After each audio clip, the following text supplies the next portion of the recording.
Welcome to HACK.ASIA 2020. We are so very excited to be with you today and thrilled that you are joining us for this incredible event. I am joined today by my colleagues, Jonathan Lloyd, who will be joining us from London. He is our champion for sustainability in the organization in Jardines, and by Janice Wong, who's going to be your MC today. I am Anna Reardon. I am the Group Director of Digital at Jardines.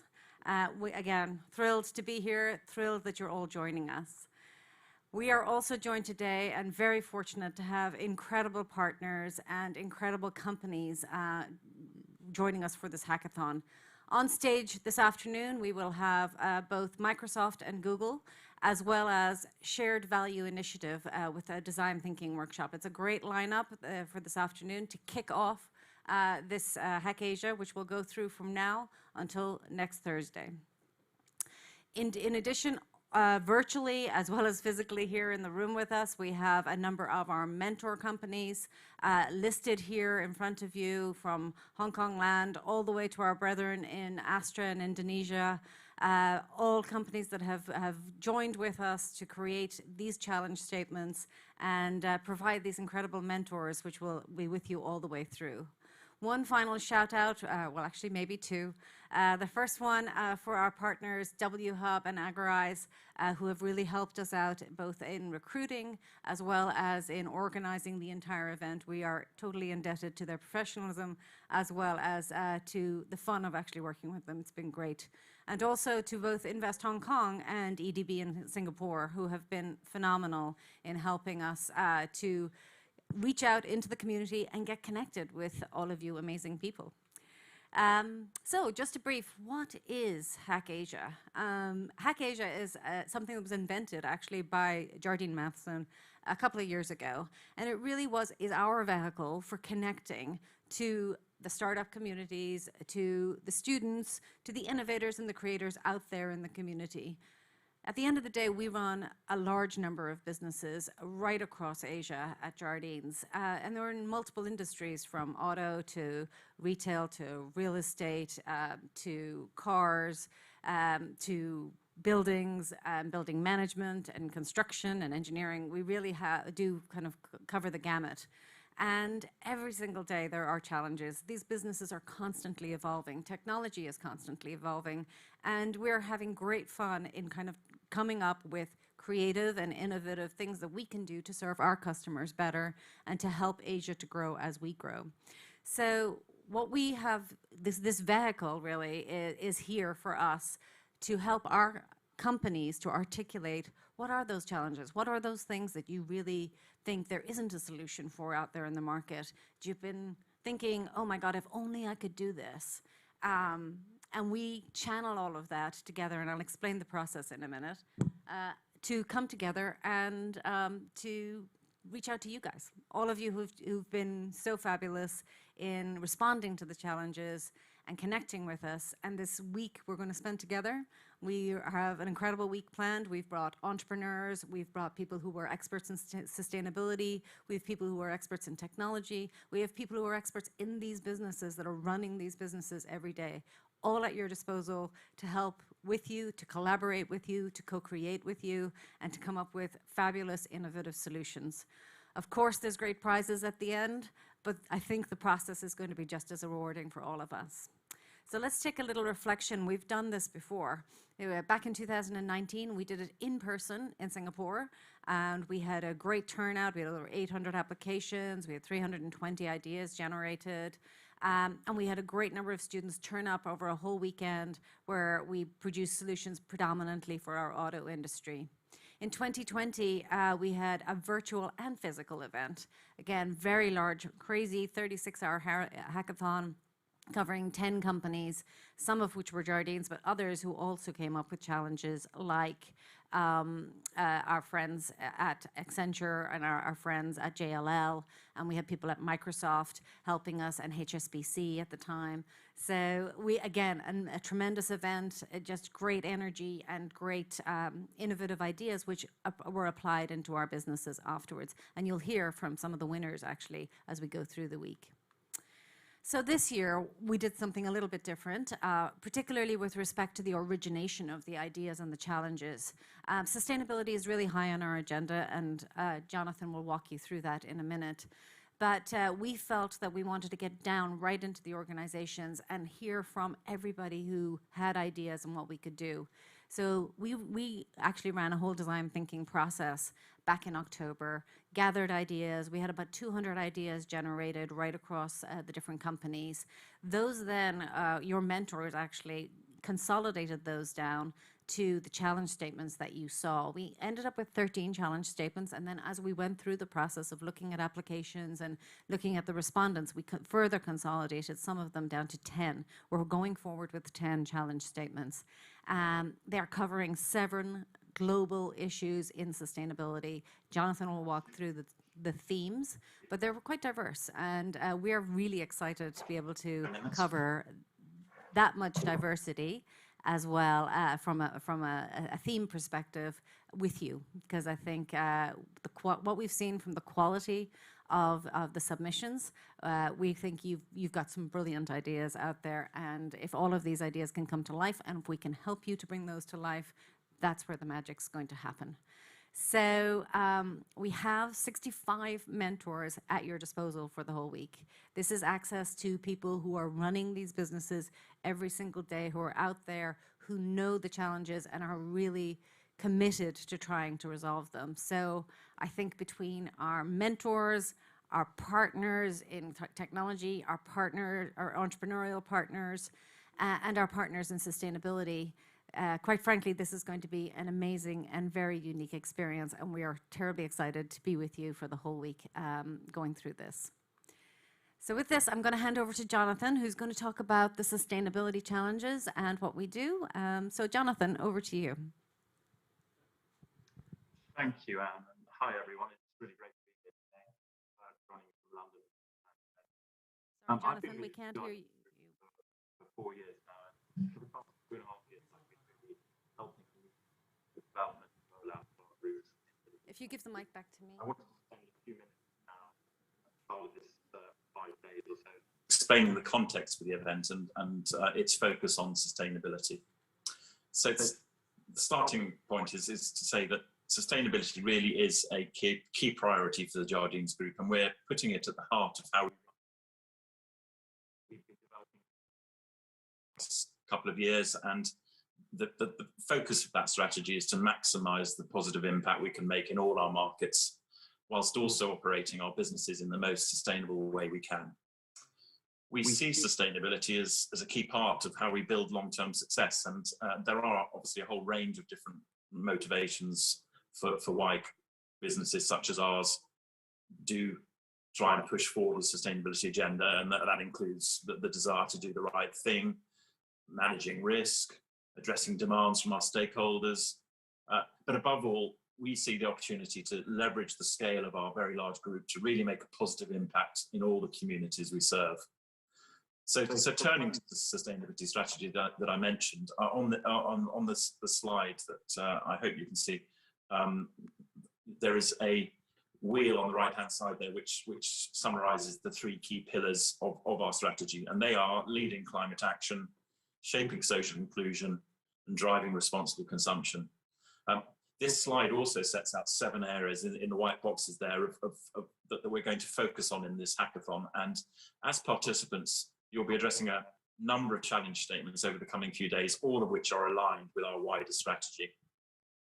So I'll spend a few minutes now just talking through those 3 pillars. And the first 4 boxes on this slide really do align well with the first of those strategy priorities, which is leading climate action.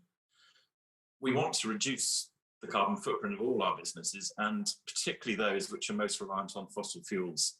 There are a lot of ways of doing this, including making our businesses more energy efficient, exploring renewable energy opportunities, and adopting new technologies. And as a group, we have a large number of businesses which are relevant to this challenge. And in particular, starting with our automotive businesses, we have companies and businesses in a whole range of markets, in Hong Kong, in mainland China, across Southeast Asia, and in other parts of the world as well. And we're involved actually across the whole value chain in the automotive sector. So we're involved in manufacturing, distribution, and after sales. So as a group, we're looking for ways in which we can make all our auto businesses more green. And I'm really pleased, therefore, that 3 of the challenge statements that we're setting and that you'll be working on in the coming days are focused on this area, and in particular on reducing the carbon footprint of our automotive manufacturing, accelerating the transition to electric vehicles, and making use in our day-to-day operations to a much greater degree of clean technologies in order to build cars and motorcycles. There's a further challenge statement amongst the various challenge statements that you will have seen that looks more broadly at the opportunities for driving decarbonisation and reducing carbon emissions in our retail business, DFI, which has interest in a whole range of areas: food retail, health and beauty, home furnishings and restaurants, and it is operating across banners and markets across Asia. So many of these businesses, as you'd imagine, have a large carbon footprint, and we're keen to get your ideas over the next few days as to how we can reduce their greenhouse gas emissions. Looking now at Indonesia, we have a lot of businesses in Indonesia, if you know anything about our group, and a number of those are in sectors which generate a high carbon footprint. And it's fair to say, I think, that Indonesia as a whole also remains highly reliant on fossil fuels as an economy.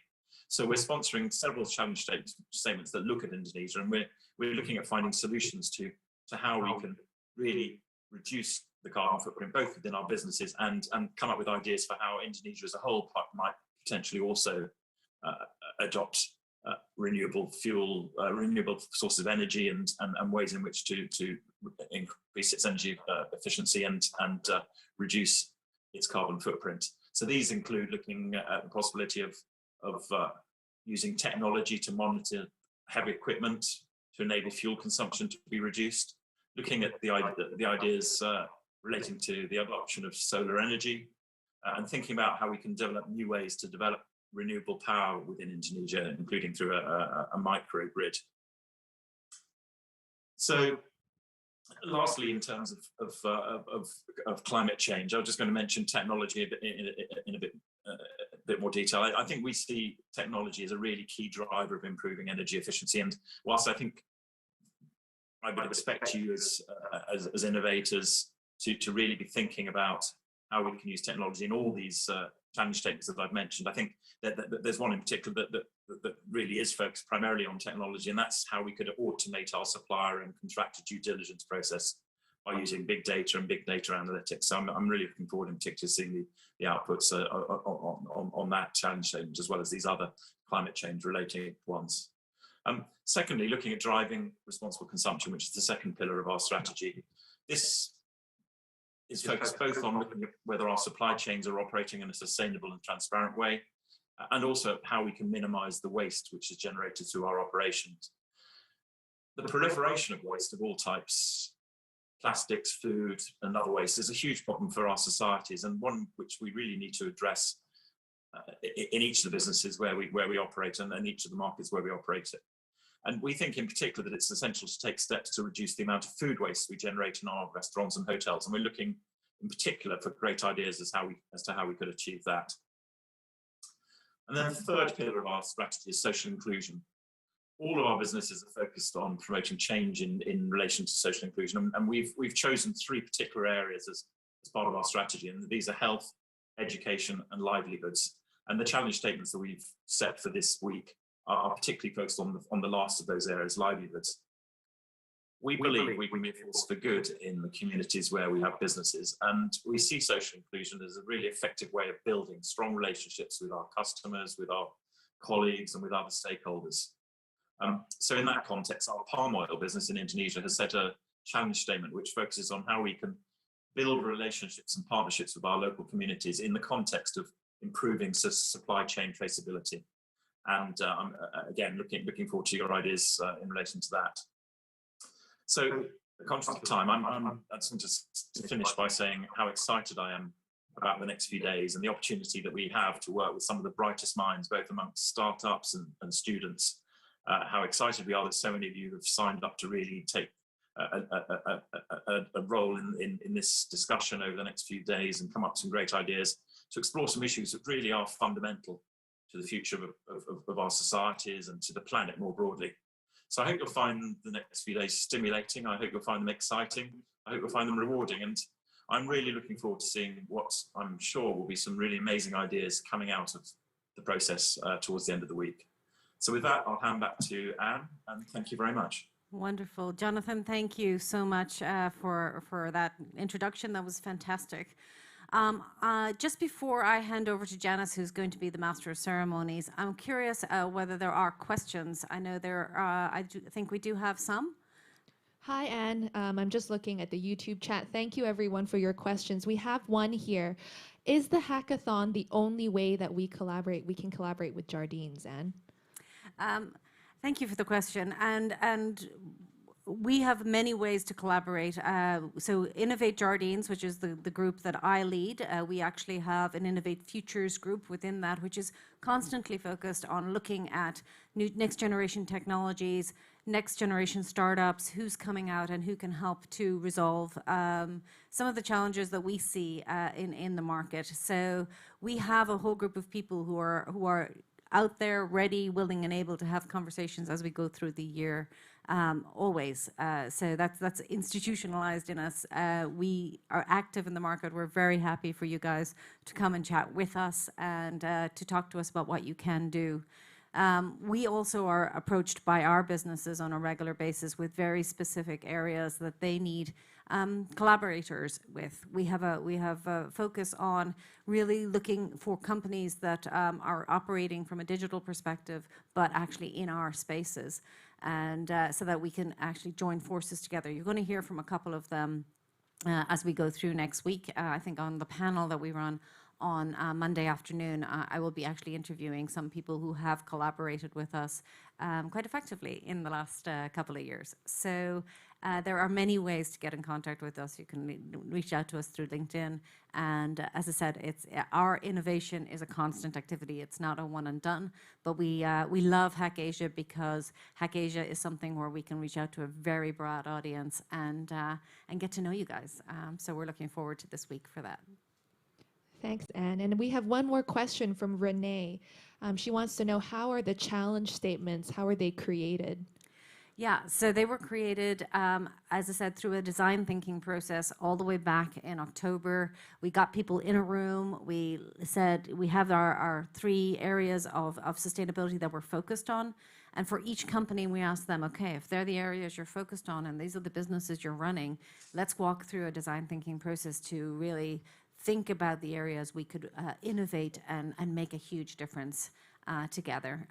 So it was a very structured design thinking, innovation-based process, which came up with hundreds of ideas. And from the hundreds of ideas, we brought them down and curated them really into the challenge statements that you see today. Just to add to what Anne said, we also were keen to make sure that each of the challenge statements really is aligned with our broader sustainability strategy and with the sustainability priorities of each of our businesses. Absolutely. Great. I think with that, we have to move on because we have a packed agenda today. So I'm going to hand over to our fearless MC here, Janice, for the rest of the agenda. Thank you very much. So thank you so much, Anne and Jonathan. So first of all, welcome everyone to the HACK.ASIA kickoff ceremony. So this is Janice, Senior Innovation Lead from Innovate Jardines. I'll be the MC for today's event. So just now you have heard from Anne as well as Jonathan regarding what HACK.ASIA really is. So now I'll tell you basically what's in it for you and what you should be expecting in the next couple of days. So first of all, why HACK.ASIA, right? So essentially through HACK.ASIA, we want to give you some learnings. So we have actually invited a wide range of speakers from various companies to actually give us their insights on various topics. Secondly, networking. As the saying goes, if you want to go fast, you go alone, right? But if you want to go far, you go together.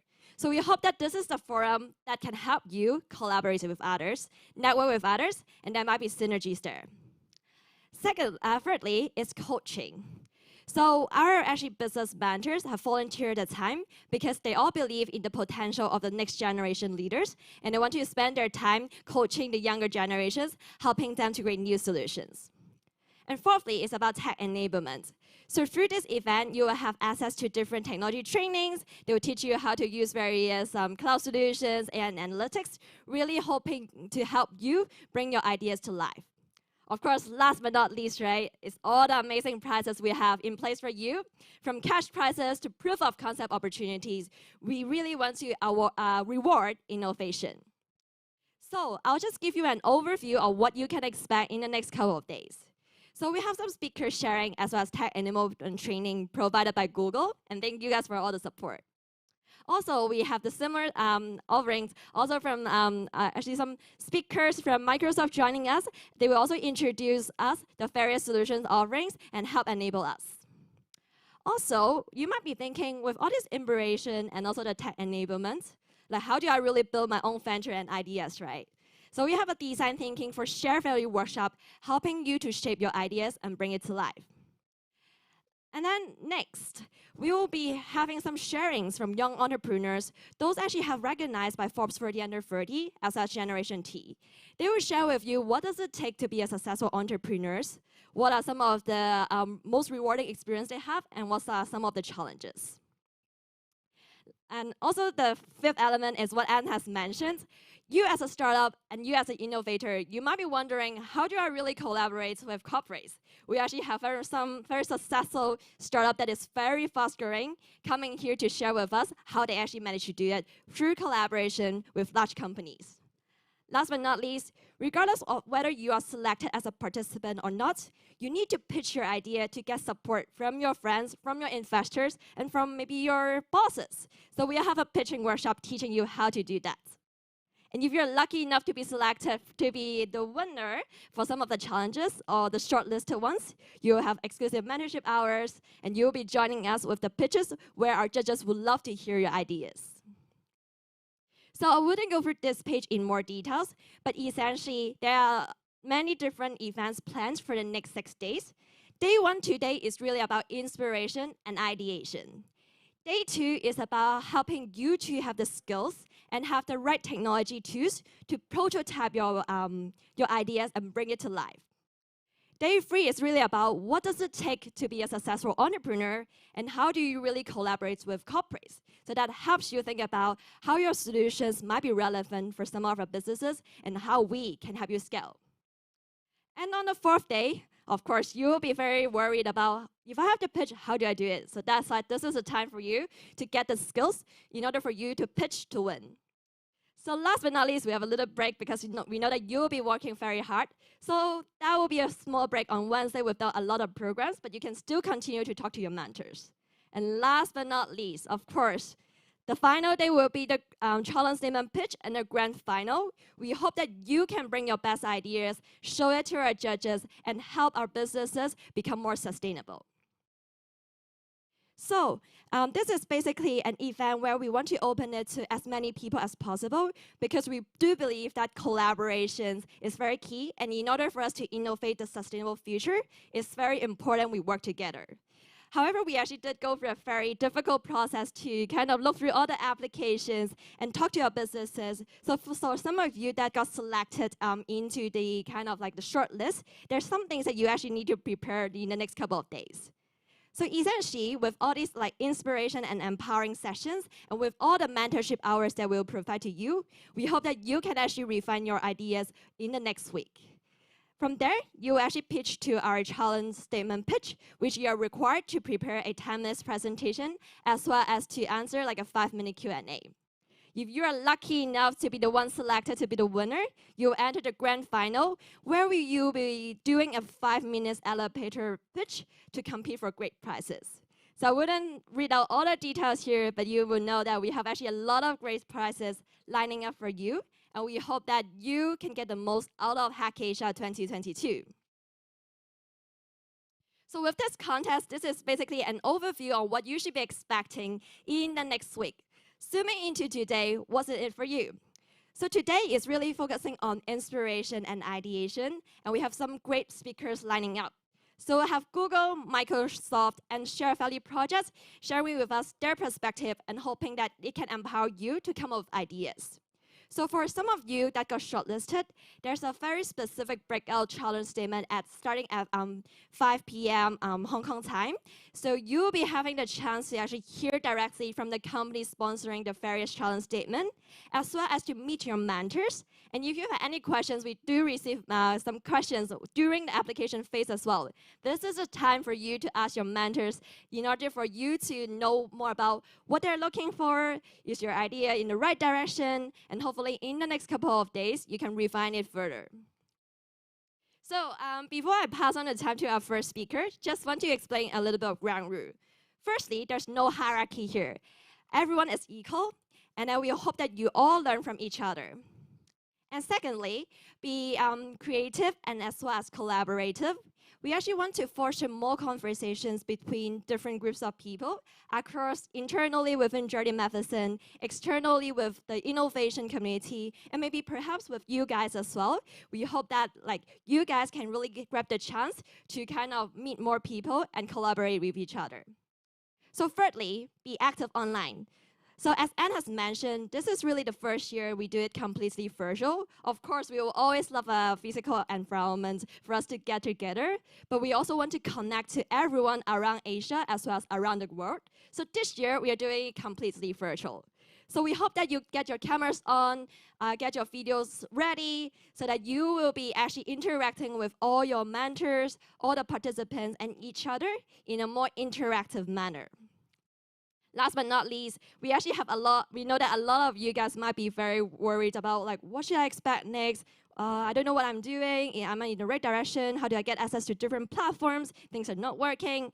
We got you covered. So if you have any question, just email us HACK.ASIA@jardines.com, HACK.ASIA@jardines.com, and let us know. And if you have any specific question during these sessions, feel free to use the YouTube live stream chat as well, and we'll basically collect them, and also we'll respond to you as well. So that's a lot of me talking. Maybe I'll move on to the most important sessions of the day, which is basically our first speaker. So the first speaker sessions is gonna be presented by Google. They will tell us their sustainability story and tell us why sustainability matters. They will share with us their vision, the various solutions that they are having, as well as share with us some case studies that they have. So without further ado, let me introduce our speakers. Firstly, we have Nikita Mo, Industry Lead Retail and Conglomerate at Google Cloud. So Nikita has over 10 years of experience working with different companies to drive digital transformation. Also, we have Thomas Chen. Thomas is the head of AI and machine learning at Google Cloud. He is very passionate about coding and hacking. He also has great experience working with large companies to shape their data and AI journey. So without further ado, let me welcome Nikita to the stage. Nikita, please. Thank you, Janice. Thank you. Good afternoon, Jardine and HACK.ASIA. My name is Nikita Mo. I am the industry lead for retail and conglomerate at Google Cloud Hong Kong. It's a great pleasure to be here today to share Alphabet and Google Cloud's sustainability story. We'll start with share with you why sustainability matters. And then we'll share with you the Alphabet's and Google's sustainability story, followed by our secret recipe. So why should I care about sustainability? I want all of us to have a thought about that. So today, we are at a pivotal decade in the fight against climate change. We only have one planet, and we only have 10 years left to make a change, to make this world a better place. Or otherwise, we'll face very serious consequences of the climate change.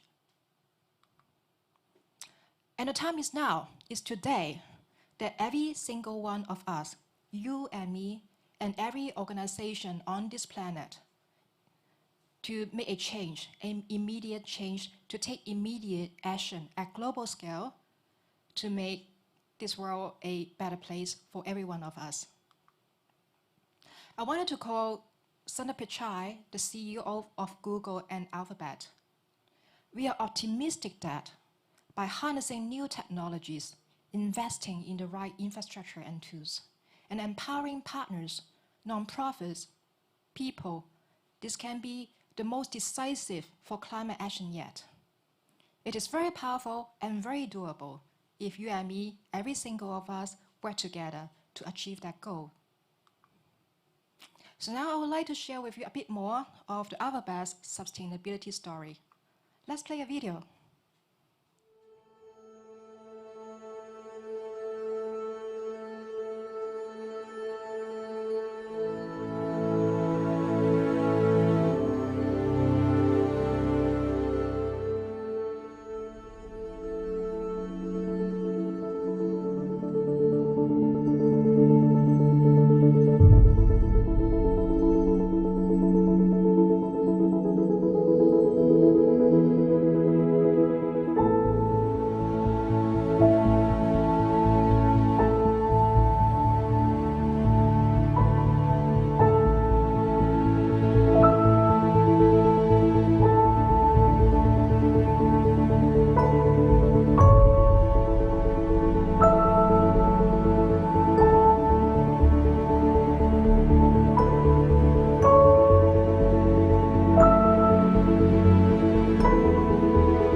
I hope you all enjoyed the video, and let's go back to our story.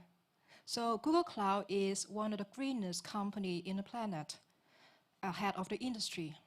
So we actually, on a global and annual basis, match 100% of the electricity usage with renewable energy. And if you think about from another angle, sustainability is actually a data challenge. Let's have a look why. As an example, Google Cloud actually uses fully automated machine learning control to improve the plant efficiency for up to 30%. And I believe a lot of you have used Google Maps, which help you to get to where you want to by showing you the shortest path. Or if there's any traffic congestion, it will also show you so that you can avoid the traffic. And only with that, actually, it saves a lot of carbon emission. And here it is another example of Google Earth Engine, which is contributing to the sustainability initiative.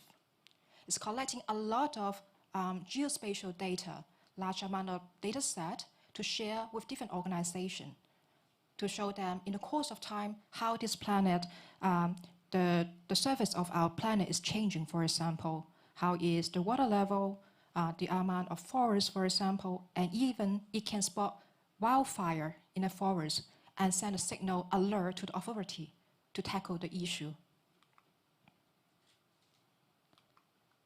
And if we talk about sustainability, ESG is another very important topic that we all need to pay more attention to. That is not only to tackle climate crisis, but how to create a better community for people around us, especially people in minority. Think about equality, diversity, inclusion, and even make this a planet a better place for animals.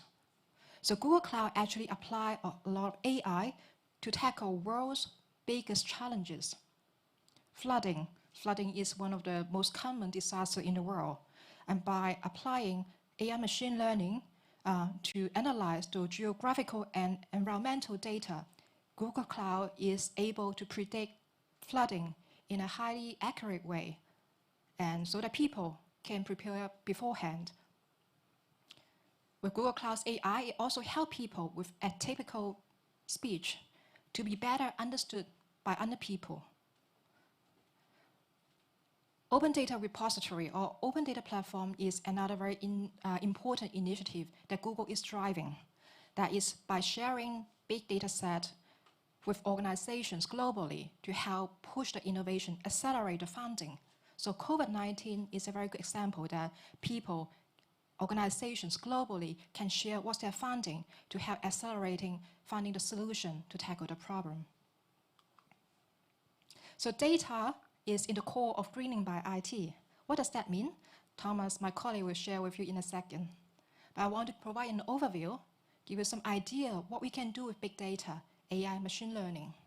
For example, we can do a better demand forecasting that help you to reduce wastage of water, food, or plastics, or create a more transparent supply chain to reduce the carbon emission as an example. And last but not least, also create circular economy, which Thomas will tell you a bit more as well. So with that, I would like to invite our next speaker, Thomas, to the stage. Oh, thank you, Nikita. Thank you, Thomas. Okay. So, hi everyone, I'm Thomas, and then I'm going to talk about the Google secret recipe about how to achieve sustainability, right? So the Google Cloud mission is really to accelerate the organization ability to really digitally transform their business operation with pretty much like the best technology from Google. And the Google recipe is really simple. There's just only two things in there, right? It's just greening of IT and greening by IT. And what that really means that we can just go deep dive. In a nutshell, these are the four things that representing greening of IT and greening by IT. So it starts with like the powerhouse of data center, which is fuel and run your innovation and application there. Then we will talk about like the energy actually powering those data center, right? And also the hardware that actually running in those data center for your application, your innovation. Apart from that, we also have like Google's AI and data technology really help you to drive innovation forward with greening by IT. So let's deep dive. So in Google's data center, we completely really designed the data center from ground up, right?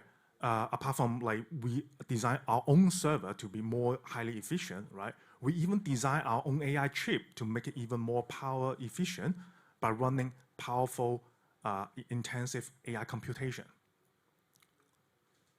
And the energy that we run in the Google data center is pretty much using, by 2030, will be carbon-free energy 24/7.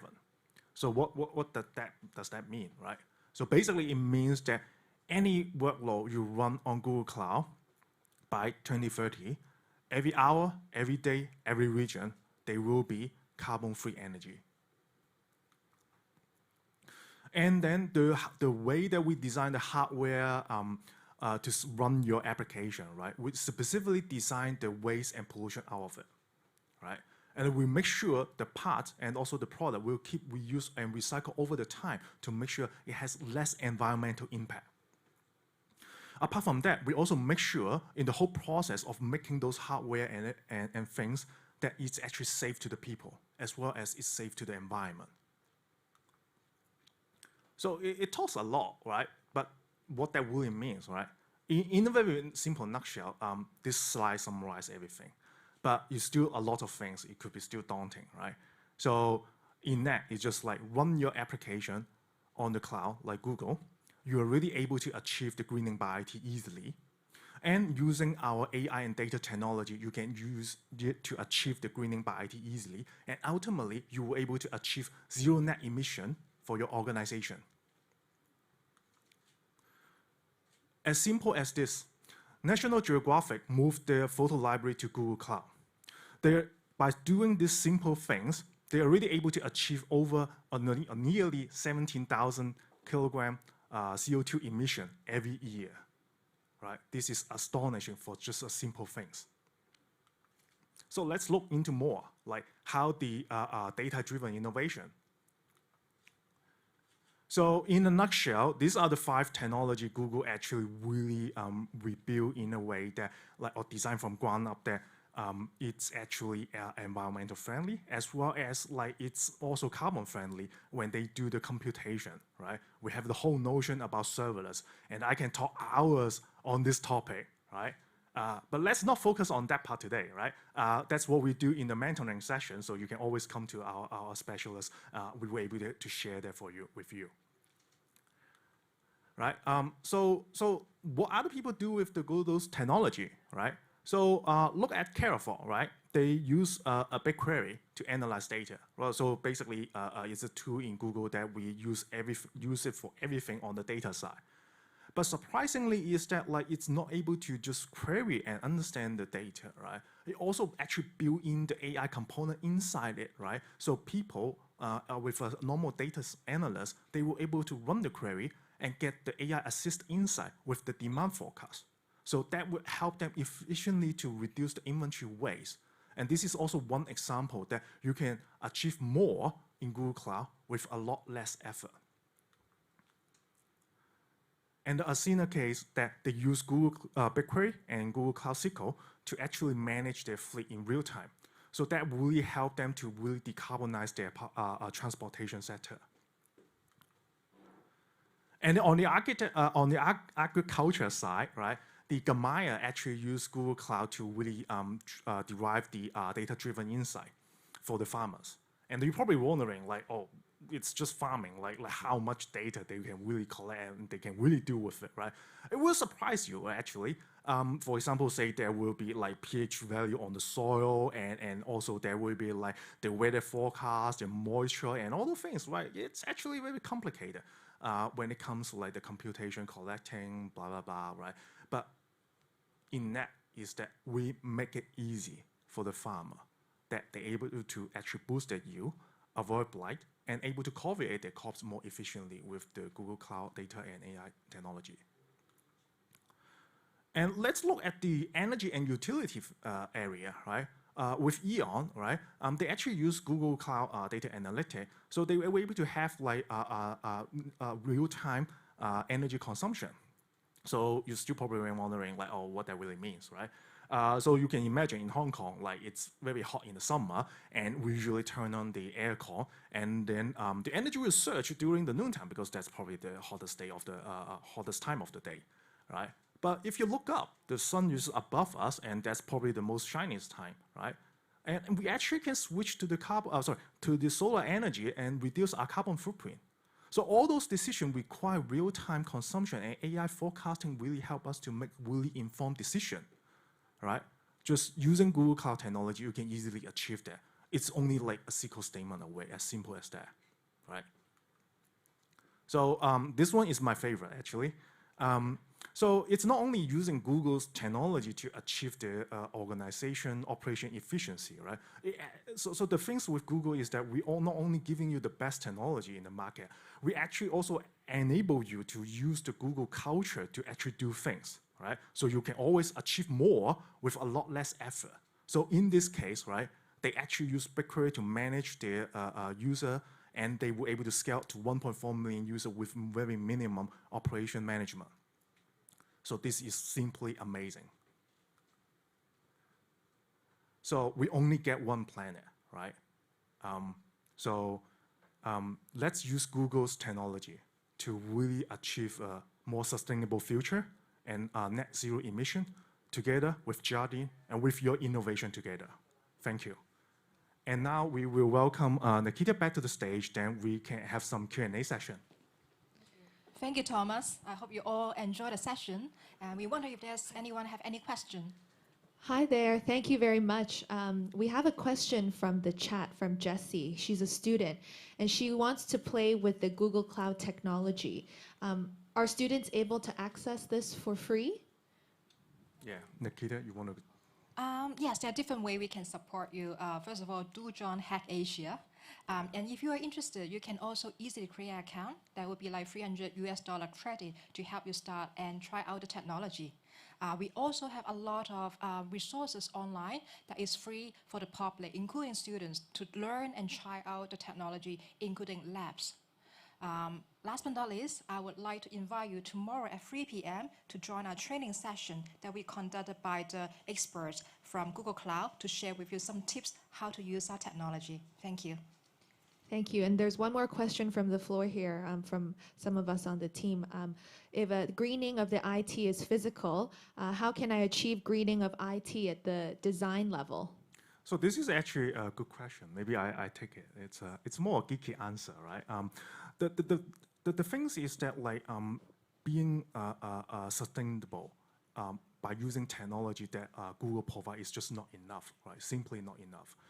You have to use it in a way that even on the design level that it's actually really benefit, that reduce the unnecessary consumption, right? So this is why Google actually have a serverless approach. However, but this is not the responsibility only on the designer level. Even on the user level, right? They have to think about sometimes they run a query, even like, for example, say using Google search, right? What are the impact they were having, right? So meaning that the way that you even design your data model, your whole architecture, we can talk about all that tomorrow session, right? So stay tuned. Yeah. Wonderful. Thank you both very much. I really appreciate it. We have a small gift for you to say thank you for coming today and for participating. So this is for you, Nikita, and for you, Thomas. Thank you so much. Hope you enjoy it. Yeah. Thank you. Thanks again. Thanks to our friends at Google. And over to Janice. Thank you.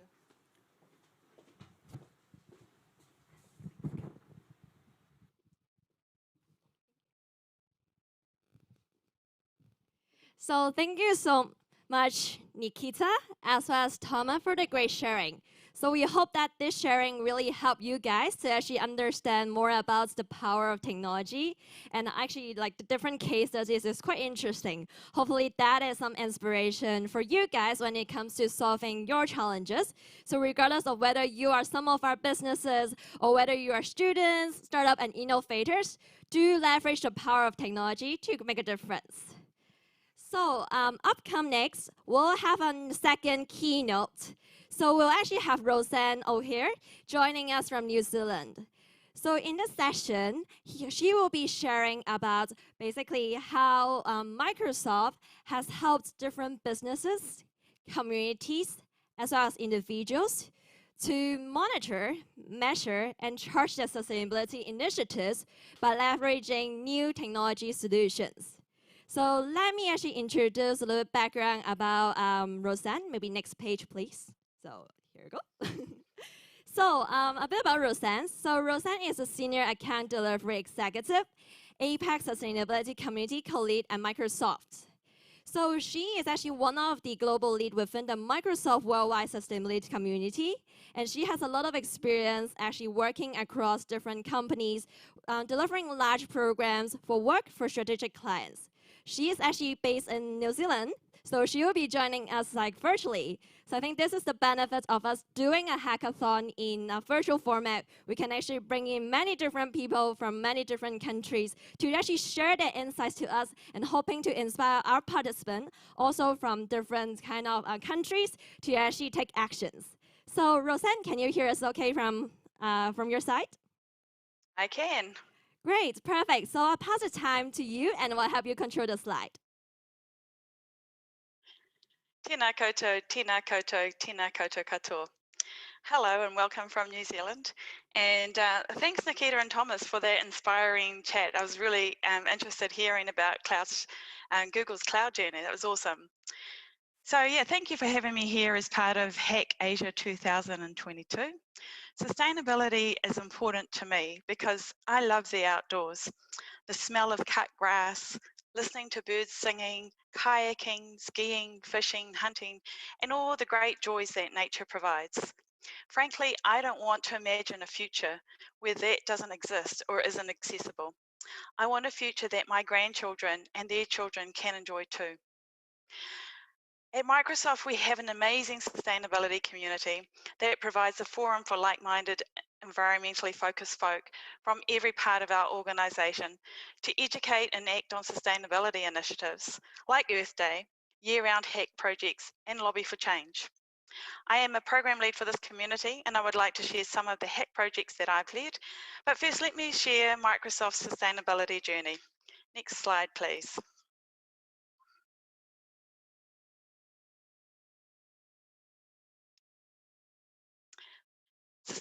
Oops, we jumped one.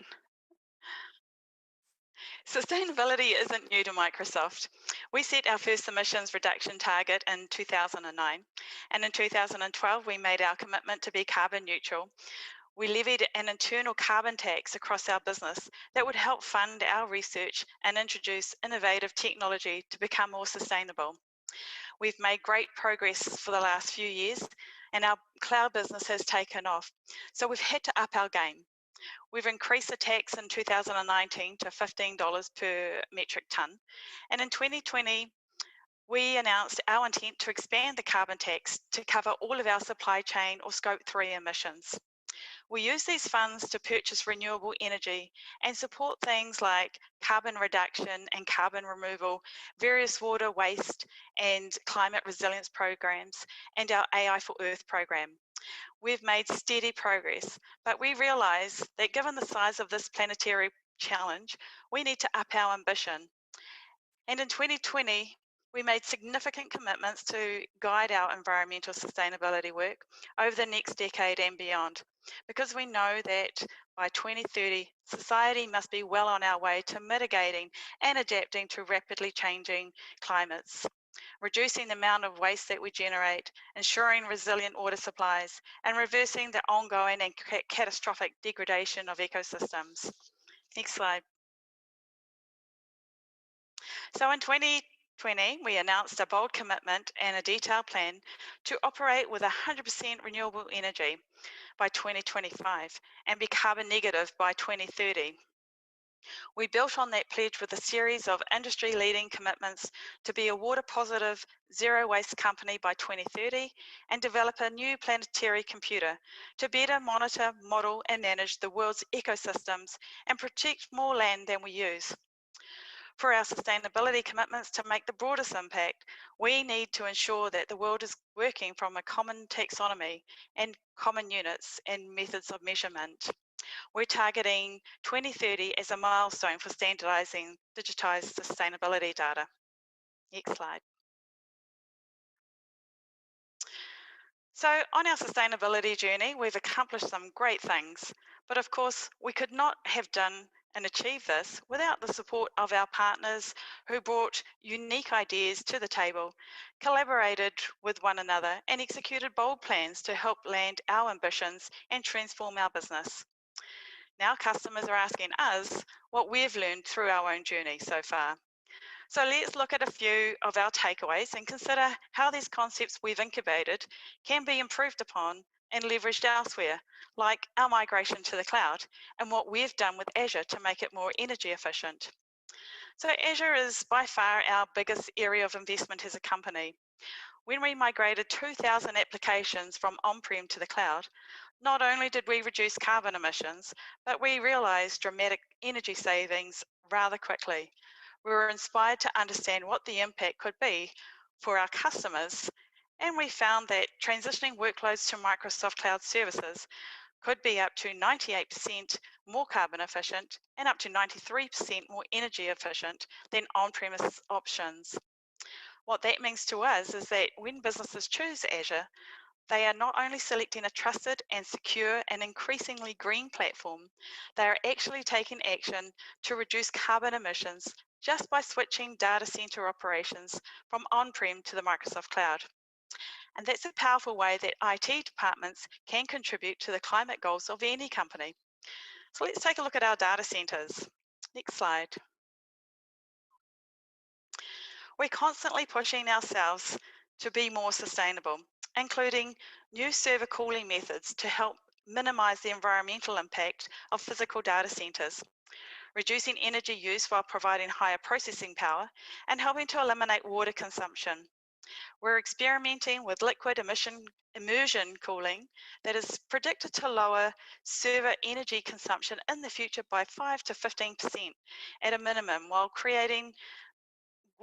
greatly minimizing overall water use in data centers. We've learned that implementing grid interactive UPS batteries, together with adding capacity and reducing the demand on the grid, can make a big difference to help us meet our sustainability goals and reduce our carbon footprint. And switching from traditional diesel to less carbon intensive fuels to run data center backup generators helps us to reach net zero carbon emissions. We're optimizing other systems in our data centers too. We're building first of their kind Microsoft circular centers to reuse, repurpose servers and hardware in our data centers, and diverting at least 90% of solid waste from data centers and campuses, and at least 75% of construction and demolition waste for all projects. We've been experimenting with the concept of underwater data centers, and in July 2020, our Project NATIC team retrieved its underwater data center from the seafloor of Scotland's Orkney Islands, launching the final phase of a years-long effort that proved this concept is feasible, as well as logistically, environmentally, and economically practical. The data center ran reliably on a renewable energy grid, supplied 100% by wind, solar, and experimental green energy technologies. It also provided an attractive location for sea life. It was quickly colonized by multiple species of fish and other sea life.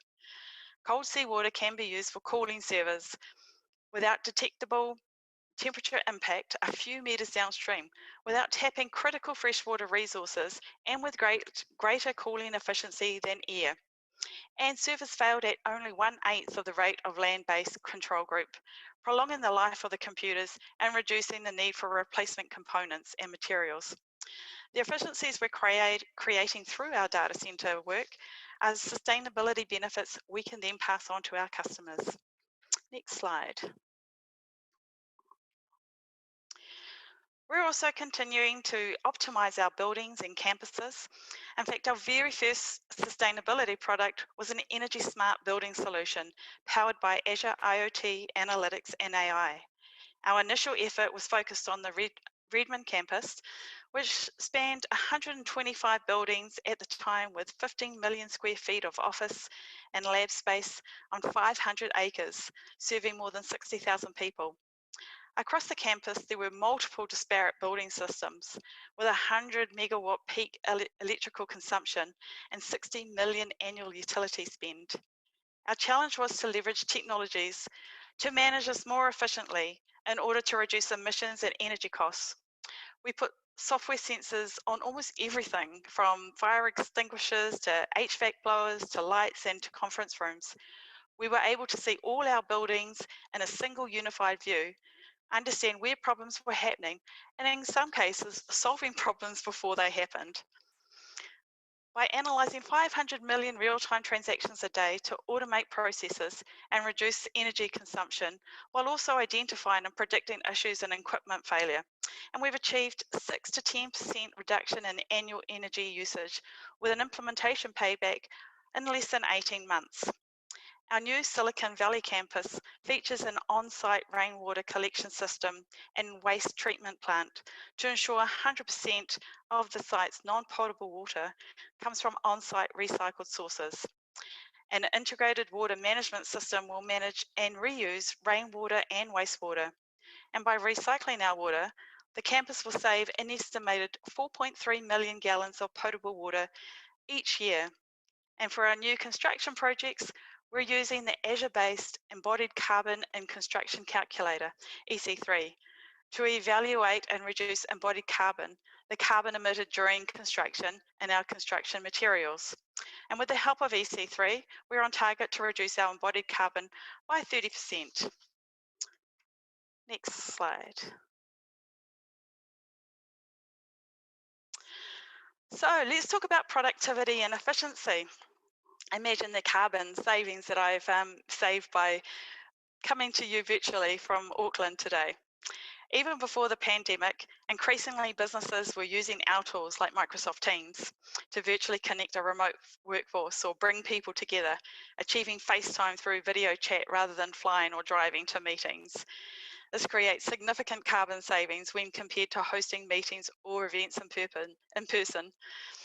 Last year, we were able to measure the results of fully replacing an annual in-person event with a virtual event. By hosting one Microsoft event for more than 2,000 attendees virtually, as compared to in-person, we are estimated to have lowered carbon emissions associated with that event by nearly 5,000 metric tonnes. This is equivalent to removing almost 400,000 cars from the road for one day, or the equivalent of carbon absorbed over 10 years by planting nearly 150 acres of forest, which is more than half the size of Central Park. Next slide. We're also focusing on the sustainability of packaging. Approximately 300 metric tonnes of plastic are produced every year, 50% of which is used one time, and half of this plastic waste comes from packaging. The scale of this problem and its impact on our oceans and waterways and land requires bold action, which is why we are eliminating single-use plastics from our packaging by 2025. And reduction alone is not enough. So this includes plastic film, primary product packaging, and our IT asset packaging in our data centers, packaging for any cloud infrastructure product that is delivered to or collected from or moved between our Microsoft data centers. We are also working on recyclable service devices by 2030, return devices at end of life for repair, refurbishment, or recycling, Xbox products and accessories will be made of materials that are 100% recyclable at end of life by 2030. And last year we announced the Microsoft Ocean Plastic Mouse, which is made of 20% recycled ocean plastic. Next slide. So we're committed to also working with our partners through our supply chain to meet social and environmentally accountability standards. In 2020, our top suppliers reduced their collective footprint by 21 million metric tonnes of carbon dioxide equivalents, as reported by the CDP. In 2020, we also updated our supplier code of conduct to require suppliers to calculate and report their scope 1, 2, and 3 greenhouse gas emissions data. This data will become an explicit aspect of our procurement processes for our supply chain, including informing buying decisions. And recently, Microsoft joined the 1.5 Centigrade Supply Chain Leaders Initiative, a coalition that aims to encourage small and medium-sized businesses to take action to drive down their emissions, which is critical for larger companies they work with to deliver on their own net zero targets. Next slide. So even as pressures mount for organisations to demonstrate and report sustainability progress, most organisations are still scrambling for actionable solutions. One of their greatest challenges is understanding how to identify, capture and use data to figure out where they are and what they need to do. And while many different steps are required to achieve sustainable digital transformation, they all rely on having a common foundation that ensures carbon emissions are measured in an accurate, consistent and reliable manner globally. And if you click one more time, and organisations need a system of record that enables them to see their emissions today and understand if their actions are working. It should provide the business intelligence and insights to further guide reductions with new solutions and technologies. With the right data connections, we can establish a foundation and build more effective roadmaps. We can define and implement more targeted reduction strategies, continually check on our progress and make data-informed real-time decisions to move us further, faster. Today, few organisations are able to achieve this transition though. They lack the tools and technologies to do it in an accurate, efficient and data-driven way. And we simply cannot solve a problem that we can't measure. Next slide. So briefly, we introduced last year our Microsoft Cloud for Sustainability, which is in private preview, which will enable data to be collected and reported from first-party and third-party providers and will be generally available this FY, with a focus first on carbon and then later with waste and water. Also entering the retail space in 2022 is our cloud for retail. This will maximise the value of retail data, elevate the shopping experience, create sustainable supply chain in real time, and boost the store partner communications. We're just super excited about this, so watch this space. Next slide. I now want to talk to you about a couple of case studies where our customers are using technology to save costs and improve environmental outcomes, starting with India's Sun Mobility. I love this story. Now to picture this, Umesh Yadav starts up his three-wheeler at 7 a.m. and he hits the road looking for fare-paying passengers. He's one of millions of drivers in India who operate auto rickshaws, known across much of Asia as tuk-tuks, after the loud spluttering noise a two-stroke engine makes as it coughs out a trail of choking blue smoke. But Yadav's machine is different. It's electric, quiet, clean. There are no fumes and no racket. There's no noise. When it trundles through the crowded streets of Gurugram, an urban conglomeration just south of India's capital, New Delhi, that's been ranked as the world's most polluted city. Yadav is part of a small but growing band of electric tuk-tuk drivers who uses a surprisingly convenient subscription service for swappable batteries that could change how we regard the practicality of electric vehicles. So when his auto rickshaw runs low on charge, Yadav simply stops at one of the several battery swapping stations in the city, which are like vending machines for fresh batteries. He taps his NFC key fob to open a compartment in the vending machine and swaps his depleted battery, which is slightly bigger than a shoebox and weighs about 13 kgs, with a freshly juiced one. He pays for only the energy he's used, which is deducted from his electronic wallet that is also stored in the key fob. A few minutes later, he's back driving and looking for fares. It's just like changing a battery in a camera or other devices. So Yadav is able to run for much longer during the day without having to stop for a few hours charging his auto rickshaw. The batteries, as well as the swap stations, are connected to the cloud using Microsoft Azure and numerous built-in solutions like Azure IoT Hub, Azure Data Factory, Cosmos DB, Azure Databricks, among others, that transmit battery performance telemetrics back to Sun Mobility. Customers also have the option of using an app which connects with their EV's battery and gives them real-time information of their battery's performance and the nearest swap station in case the battery is running low. Next. This next story is about the Bueller Group and is about how Microsoft technologies support food safety and reduce food waste. The challenges in the food value chain are immense. Over 30% of all food produced is lost and wasted. More than a third of the world's energy consumption is related to food production. A quarter of all harvested grain is contaminated with mycotoxins, and nearly 500 million people are at risk of consuming aflatoxin-contaminated crops, associated with around tens of thousands of food-related illnesses each year. A lack of connectivity, transparency, and traceability in the food supply chain causes food waste and inefficiencies.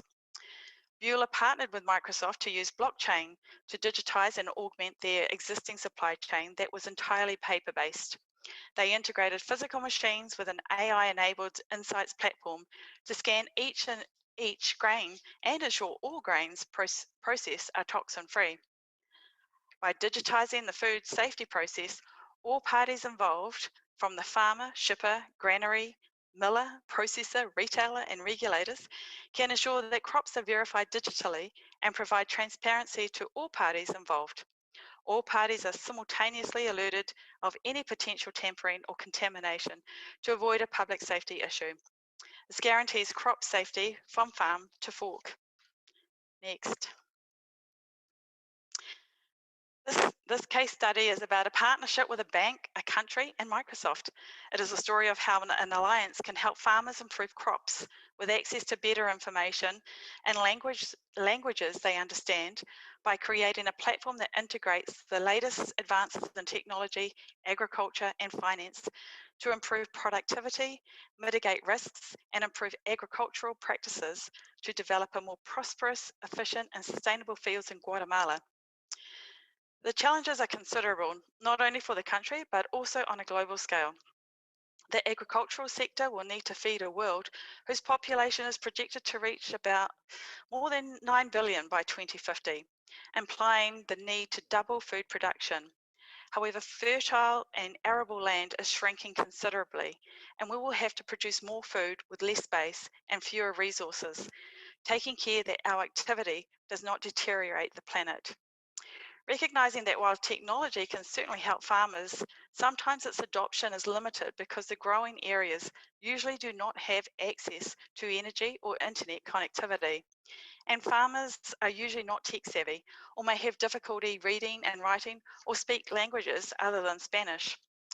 Therefore, the BanRural and Microsoft model has a comprehensive and inclusive approach, which allows overcoming these barriers. The precision agricultural model provides information on territory, land, and weather, which is added to tools such as sensors, drones, and satellite images that will provide data for experts hired by BanRural to advise their clients in the agricultural sector and help them make better decisions. Aspects such as soil moisture and its nutrients, temperature, and food storage conditions are part of this novel model. The drones used by the model help farmers map fields, monitor crops remotely, and check for anomalies. AI and machine learning interpret this information, and farmers receive consultancy from their banking agent, who will also use AI to help determine the optimal date to plant crops. And to solve the problem of internet connection, our airband technology is used to bring the internet signal to remote areas.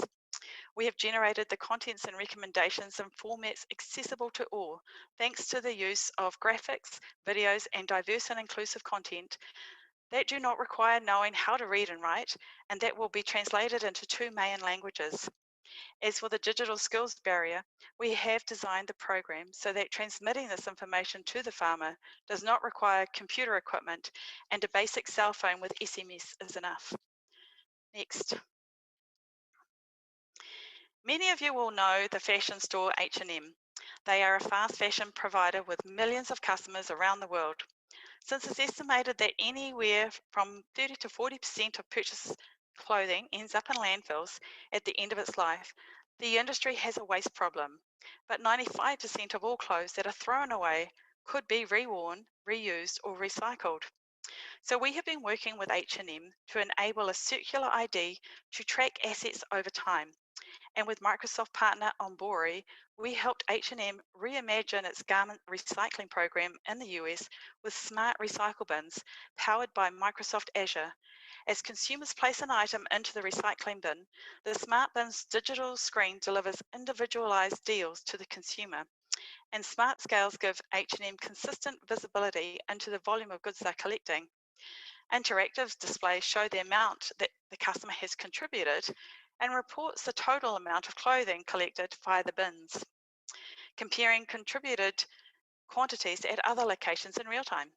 Donors can share their experience on social media to encourage other participants and scan a QR code to access information on H&M sustainability initiatives.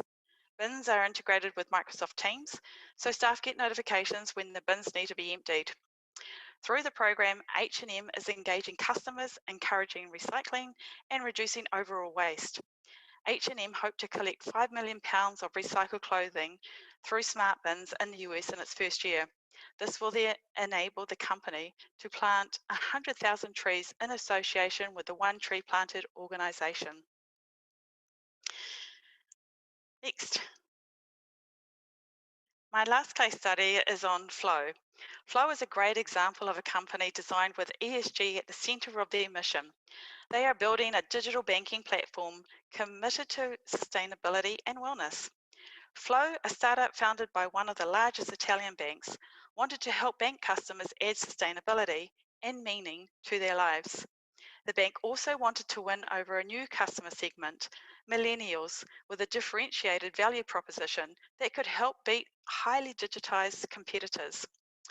Flow collaborated with Microsoft Consulting Services to build a banking app that targeted millennials. By integrating educational videos on sustainability, nutrition, and exercise, the startup sought to engage these customers through broader topics. Flow planned a community feature enabling customers to share and compare their efforts and see how their sustainability efforts add to what others are doing.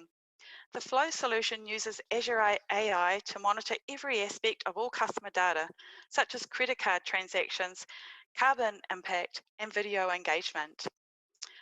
Flow nudges customers into action with insights delivered in small consumable ways.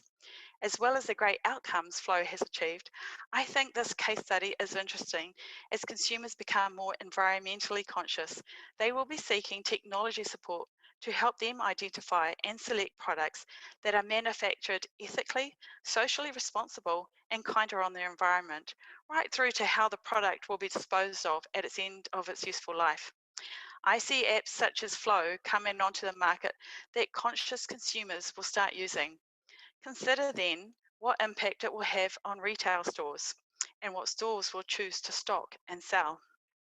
Next. So I want to tell you, finally, add maybe possibly some additional motivation for your hack projects. I wanted to share with you a couple of hack projects that I've led at Microsoft. Each year, Microsoft has a global hackathon where employees come together for 3 days to work on projects or ideas, and all mine tend to be sustainability focused for obvious reasons. It's a competition or challenge sponsored by Microsoft LT, which can lead to new Microsoft products or services. Project Anne came about because we had a drought problem in Auckland. Our dams were at a record low. So we looked at what individuals could do to harvest and use rainwater to take the pressure off city supplies. So using publicly available data from the council's website, we fetched property information and images and used machine learning, AI, and custom vision to train a model and to determine the roof size and pitch, for example, a flat roof or a barn style. We used Databricks to get weather data and water tank specifications and costs, and determined what size water tank an individual could purchase based on rainfall of that property address, as well as provided a cost benefit ROI. And we also built a chatbot to guide the user through that process. Pleased to say that our hack project won the country competition that year. Another project that I'm leading is driving down waste in our offices. We are doing that through IoT sensors on waste and recycling bins and collecting real-time telemetry, displaying this in a Power BI dashboard from the different bins in our Auckland and Wellington offices, while also creating some great competition between the two. Real-time telemetry shows us spikes that we can investigate. It also shows us how much we're wasting. It has helped us to understand our habits and to take action to drive down solid waste and recycling.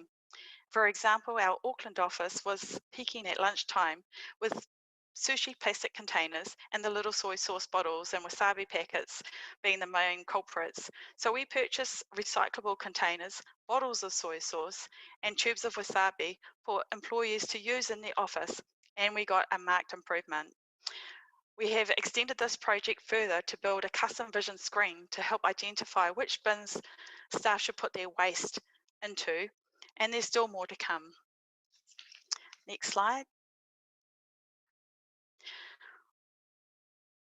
So I've got quite a few on here, but the one that I want to talk about is the one that we felt the community and Indigenous stories, the next project came about as we felt that the community and Indigenous stories about our environment were being lost. Our goal was to give Indigenous and communities a voice on their stories with their interactions with the land, so that it can be combined with environmental data sets from the Microsoft Planetary Computer to enhance decision making and help to create a better future for our people and planet. We do this by providing a safe and secure way to share stories. From the videos and written stories we received, we use ethical AI and analytics. We can pull insights like key phrases, words, and locations as overlays onto digital maps. This was combined with other data sets like council resource consents or climate predictions to provide rich information on policy setting and conditions for granting consents. Microsoft Stories of the Land provides a platform or a megaphone for our Indigenous and wider communities. We're pretty proud about that project. And last slide. So I've come to the end of my presentation. I hope I have provided some insights and innovation to stir your creative juices. So go innovate and create solutions that our future, our grandchildren's children's children will be proud of. Thanks very much for having me today. Thank you, Roseanne. Thank you. I'm just looking at the chat and we have a few questions for you. And so I'll go ahead and share that. The first question is from Adam, and he wants to know whether you can share a bit about the kind of information that you collect to do the carbon footprint calculations. Could you share a bit about that with us, please? We have got so much information.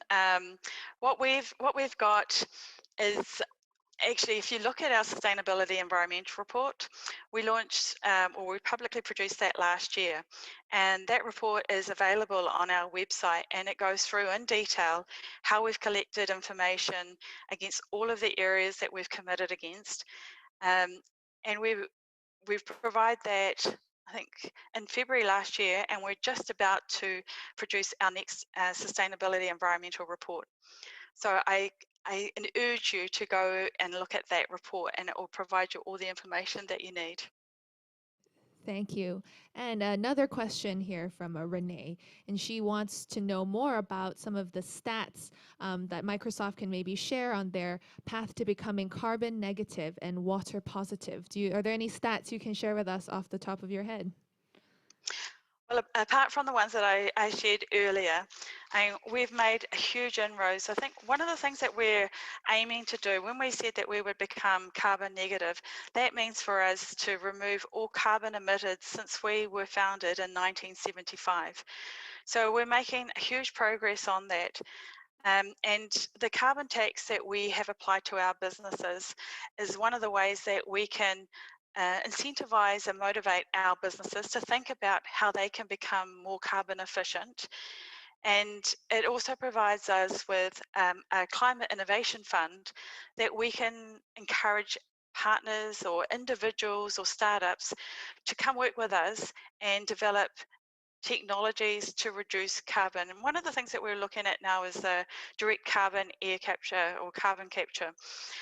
So that is a pretty exciting piece of technology that our cloud teams are working on right now. Okay. Thank you so much, Roseanne, for joining us all the way from New Zealand. We actually really enjoy your sharing. So I hope all of you, through the sharing just now, learn more about how actually you can apply different technologies for solving different challenges. And I think the case studies that Roseanne has just mentioned, they're all very interesting. So you may be thinking, now I've seen so many different examples on how the different initiatives actually manage to leverage the power of business and technology to drive positive, sustainable impact. Now you may wonder, I have my own venture idea. I'm thinking what I can contribute in the space, but you might be wondering, how do I actually do that?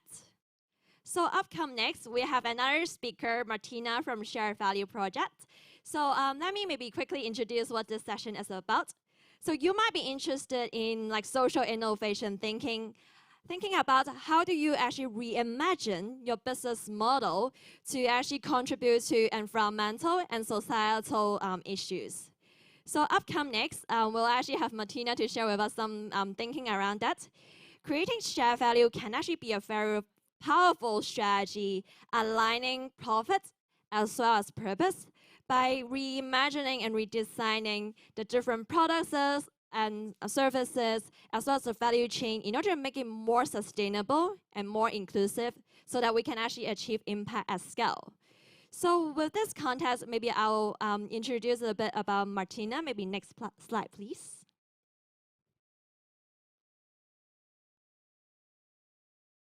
So next slide, maybe Martina, you can help me click to the next slide. Yeah. So maybe let me share a little bit more about Martina. So Martina is the head of programs and partnership of Shared Value Initiative Hong Kong. So maybe I'll pass the time to Martina to introduce herself and as well as take over the floor to share some of her thinking and experience, and hoping that can inspire some of you guys to think about how can you actually apply different tools and techniques such as design thinking to shape your venture. And there will also be some case studies on some of the creating shared values examples serving as an inspiration for you. So I'll pass on the time to Martina. Thanks, Janice. Thanks very much for having me at HACK.ASIA. Hi, everyone. Let's see if I can have a seat here. Yeah. So, design thinking for shared value. Good afternoon, everyone. It's great that we can have people from overseas as well, now that we can be online. So, a little bit about what I'm going to go through for the next half hour. I understand you've just heard from Microsoft and Google and different case studies and examples on how to apply tech for business innovation. Now, I'm going to switch it up a little bit and actually talk about social innovation. Now, if you're not familiar with that phrase, I'll explain a little as well. So firstly, why now? And then what is Agenda 2030? How does this relate to sustainable development in general? And then creating shared value, the focus of my talk, as well as human-centered design, how you can apply that to your ideas, and a couple practical tips. So hi, change makers. You're all change makers.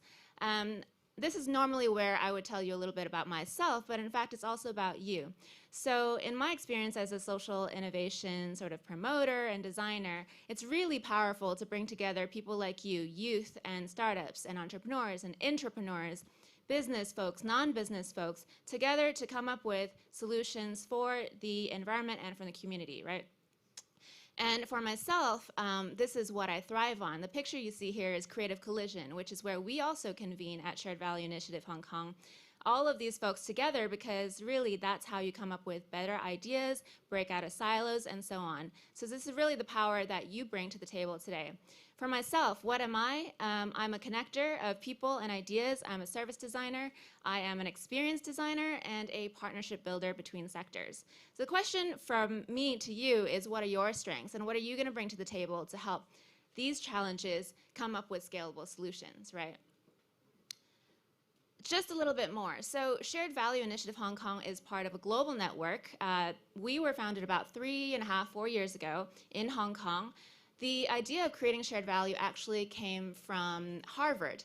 So 10 years ago, Michael Porter, who is well known for Porter's 5 forces, competitive forces, came out with creating shared value as a concept, which was in partnership with Mark Kramer from Harvard.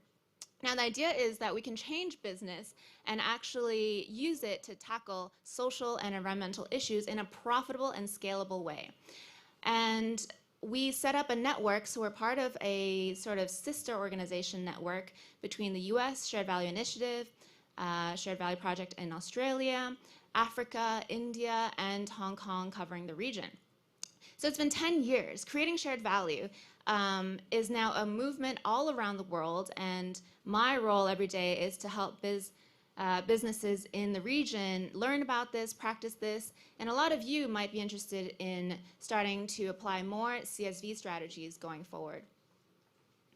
Just a couple examples of the kind of companies that we work with in Hong Kong. So everything from consumer goods with Nestle to professional services and banks and environmental management, interior design or property and so on. So the whole range, and any challenge that you're working on, creating shared value will be a tool that you can apply for that. So why now? Whatever you think of Greta, she's right in that we need to act now.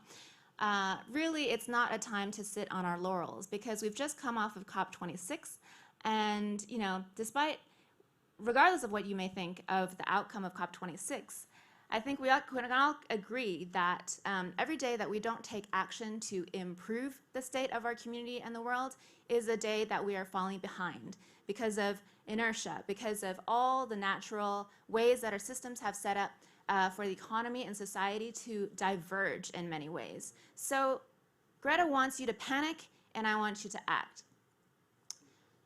During COVID, especially, we can see that business cannot succeed in a failing society, right?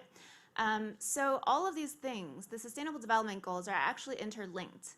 And if you look at the 17 Sustainable Development Goals here, the biosphere level, the society level, the economy level, regardless of what issue you care about, whether it's no poverty or quality education, or you're tackling something with waste management, with oceans, with energy, all of these have actually some material significance to different businesses, which are risks that are going to become expensive, and they are opportunities that other people will take advantage of if you don't. And many of your startups are actually riding on those opportunities, and the opportunity is to scale up the solution so that we can solve some of these issues more quickly and at scale. And number 17 is where I would put myself in terms of partnerships and what is really key to work together.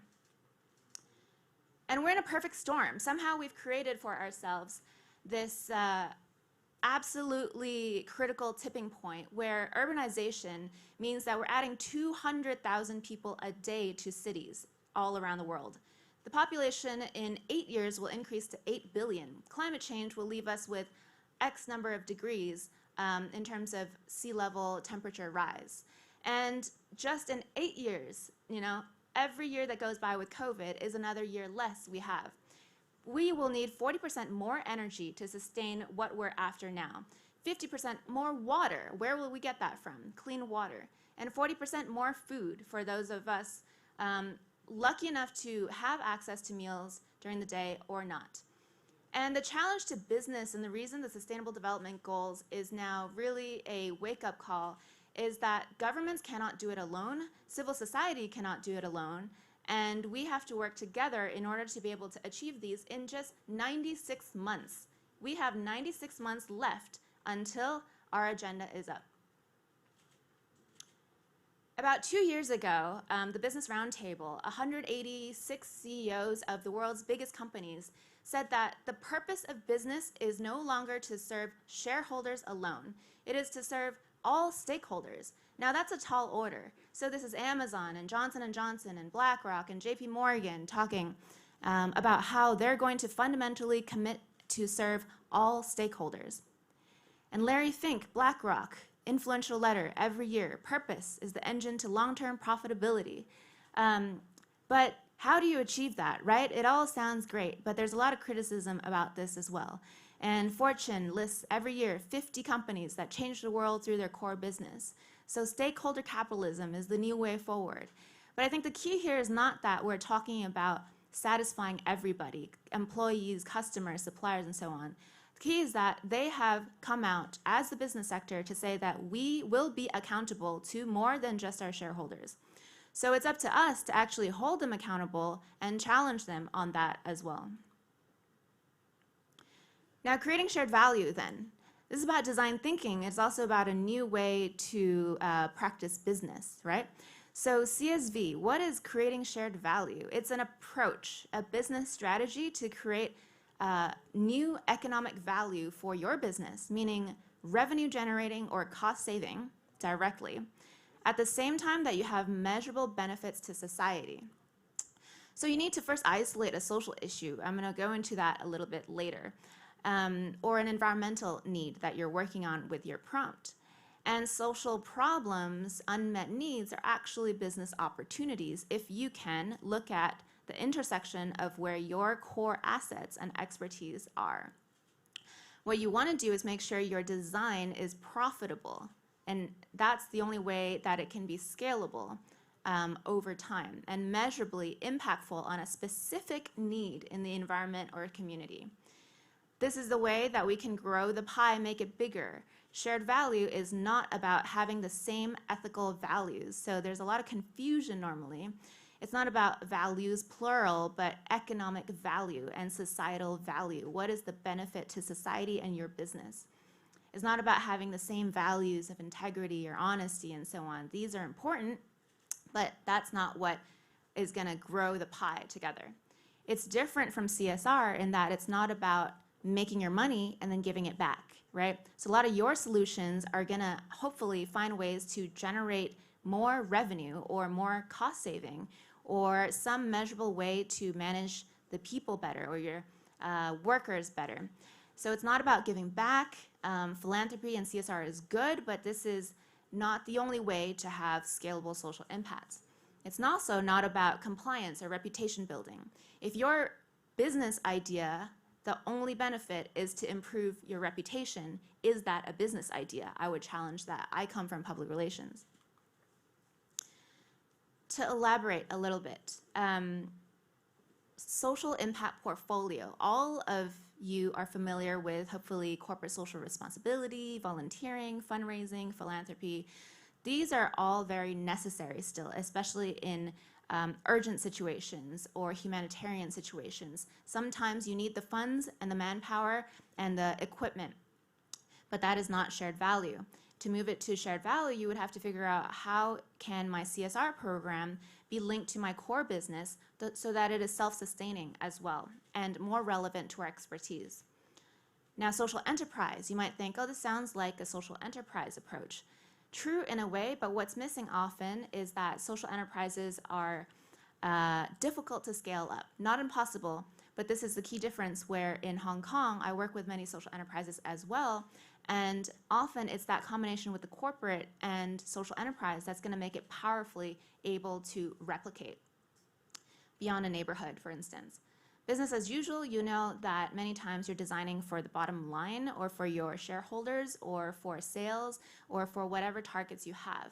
How do you build in the impact so that your growth is not diverging from the planetary boundaries and exploiting people along the value chain as well? So these four are different approaches that will complement each other, and that over time, we basically hope that you can practice more shared value where you create business value as well as societal value. And that's how you would align profit and purpose. So to tell you a little bit more as you're brainstorming for your challenges, these are 3 ways that are the Harvard Business Review article that you can find on our website originally talks about, right? First way to create shared value, you redesign your product or your market, and I'll give a couple examples of that as well. You think about maybe the poorest customers. Do they have access to healthcare? Do they have access to consumer goods? How could you create access when there's no infrastructure? So that is where the design thinking comes in. Redefining productivity in value chains. That covers supply chains as well as people. We've done initiatives in mental well-being in Hong Kong where you have to show the business case for investing in your people. What does that mean in terms of improving productivity, reducing absenteeism, presenteeism, and so on, right? And then the third layer, which is a little bit more complex, is enabling local cluster development. Clusters basically means local communities or neighborhoods where maybe you are working with the factories and the school that those workers send their kids to, and whatever other organizations in that neighborhood or on a regional level. And I'll give examples as well. First one on products. Now, these examples may not seem directly related to your challenge statements, but there are parallels, actually. Some of you will be customers of AIA Vitality. So you may know that Vitality is a program that rewards you for living healthier.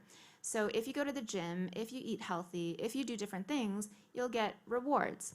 But there's actually a business case to this, because the problem is that most health problems and therefore insurance claims come from 4 unhealthy habits, meaning unhealthy diet, smoking, excessive drinking, lack of exercise. And that actually is the biggest cost for an insurer, right? So how do they change and redesign the relationship with the customer?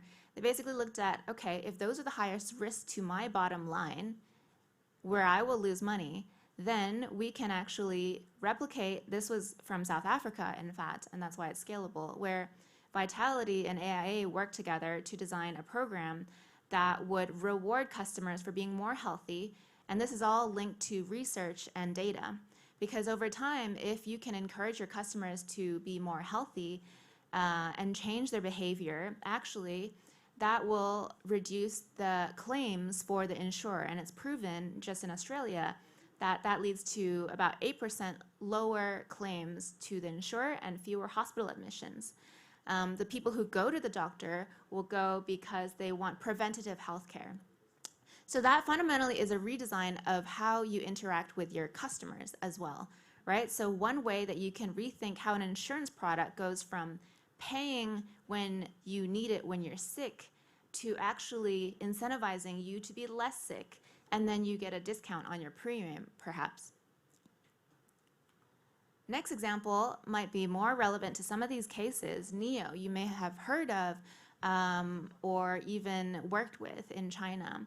So NIO is an electric vehicle manufacturer. What's unique about them, and the reason they made it onto the Fortune Change the World list last year, is that they came up with battery as a service.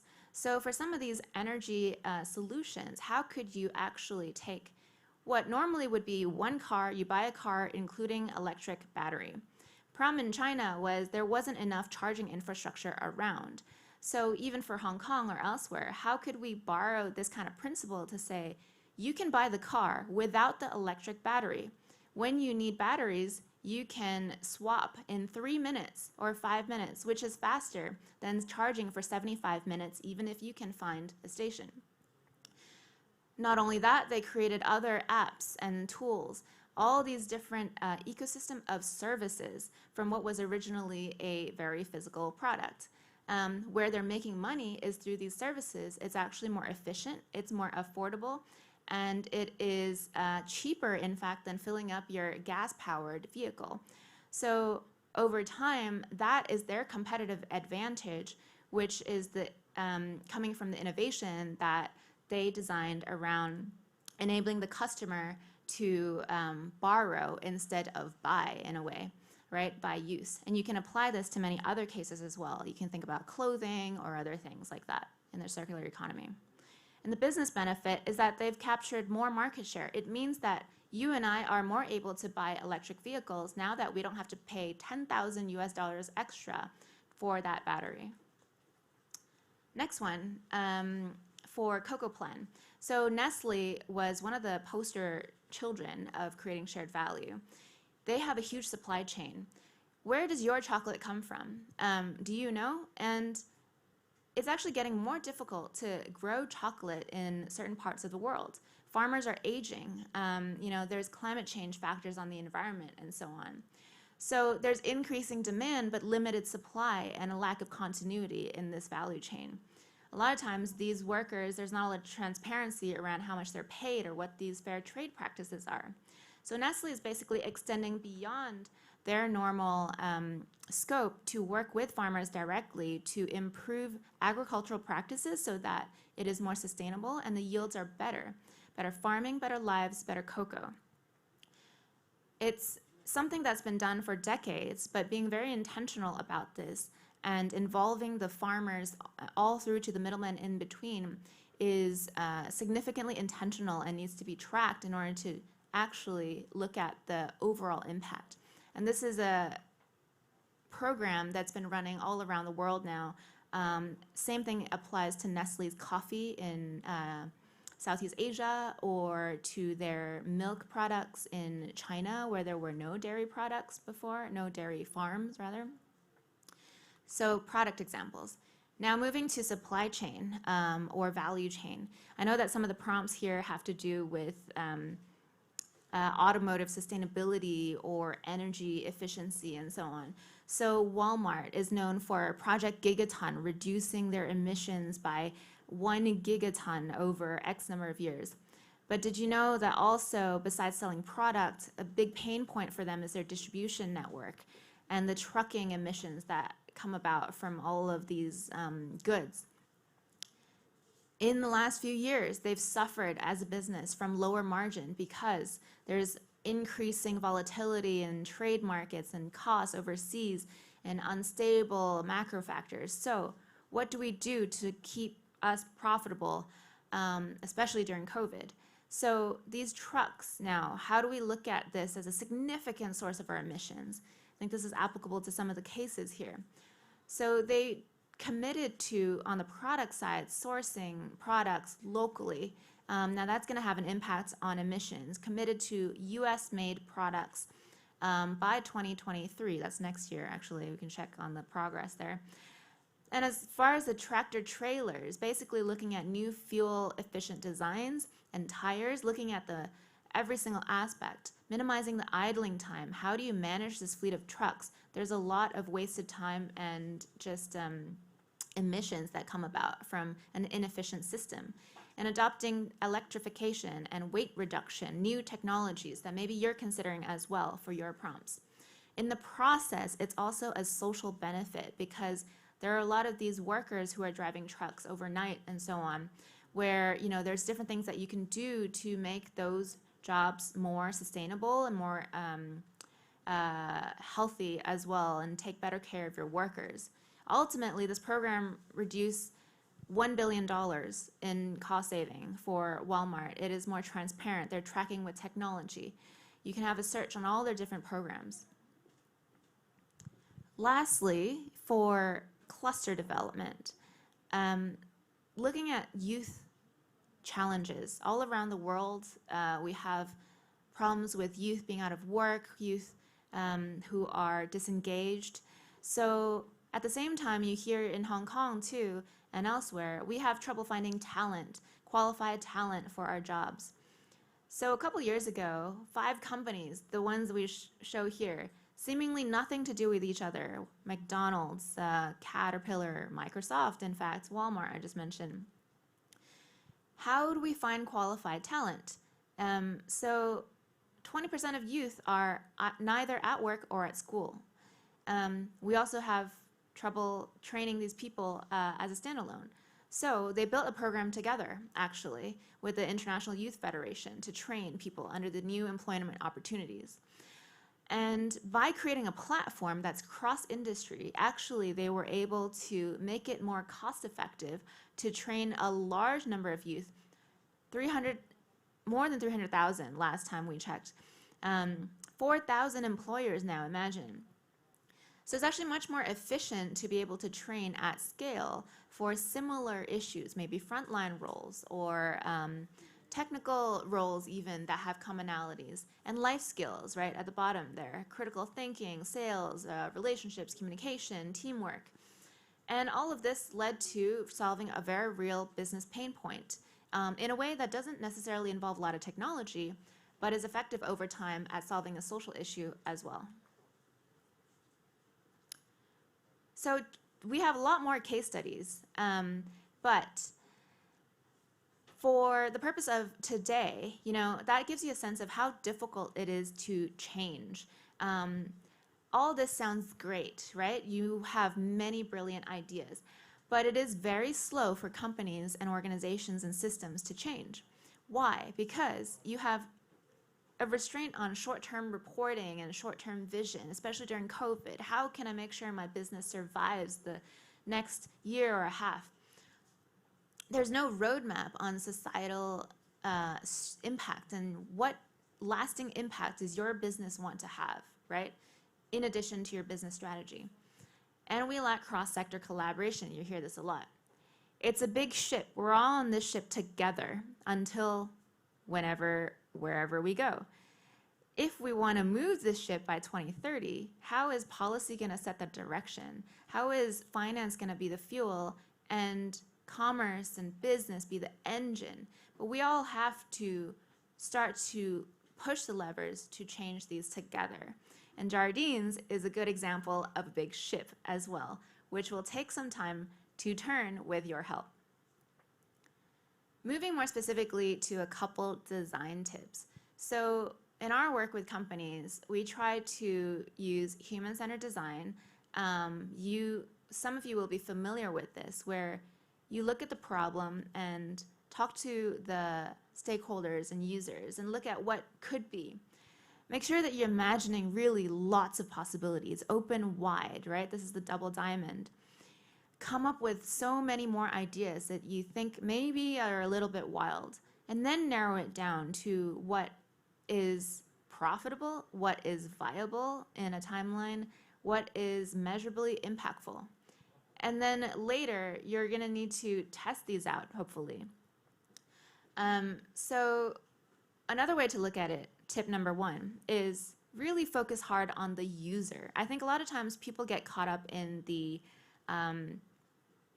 business pain point or the revenue opportunity, or even on coming up with a flashy new tech solution, but really focus on who is the core user here, or several stakeholders, and how are we going to ask about their needs and then address what they haven't been able to solve on their own.